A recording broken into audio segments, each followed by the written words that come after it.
2025 Pixar animated film Elio has hit the theaters, and I believe it's not quite on streaming services yet, right, Brian? No. Just in Okay. theaters now.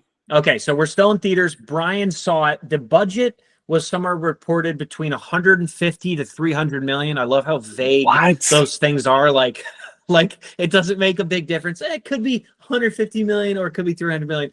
A little bit silly there, but that's not specific to Elio. So, Brian, you saw it. I have not seen it yet. I would like to hear your thoughts.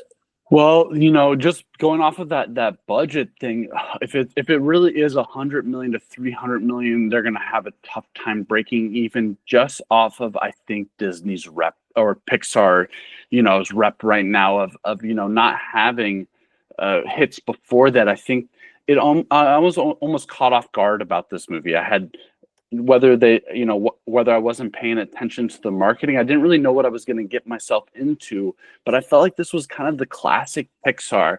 I hear and I understand a lot of people not necessarily or a little bit tired of the animation style that Pixar is using. They've kind of stuck to this look, and I can see how that's kind of bothered some people, but I loved how this was a heavier hitting Pixar movie. They're getting back to not necessarily darker stories, but with themes in there that aren't so light. The main character's parents, you don't really know what ever happened to him, but you know that they're gone and he's living with his aunt, and this is kind of hung over him, kind of the comparison of being alone on Earth, and are we alone as a species in this universe? So it plays very much with the UFO and alien aspect of this, and a kid who's just trying to be part of a community ever since and be part of a family.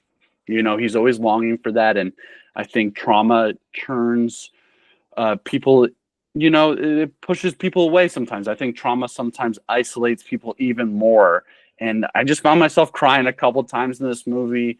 I went with my daughter and my mother, and, we were all kind of crying, and it was heavier hitting, had great moments of humor.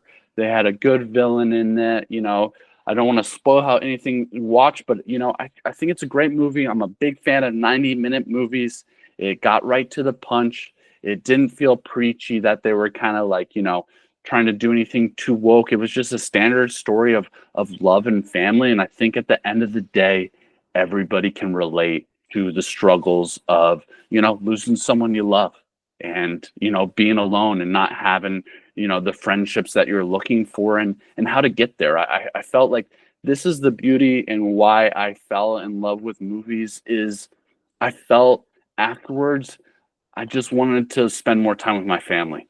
And I think it almost makes me like cry, because I think that's the true beauty of art, is when it where you feel like and why you have to keep ingesting art, because these feelings don't stay forever. It's a small moment in time, and things happen to close our hearts back up. But stories like this open your heart up, and I think we need more of that. We need more love, and even when people are doing things that are perceived as villainous or evil things, even those things, they are coming from love too, and they're trying to protect themselves as well. And it comes out backwards, and we're all stuck on this earth together, and it's messy.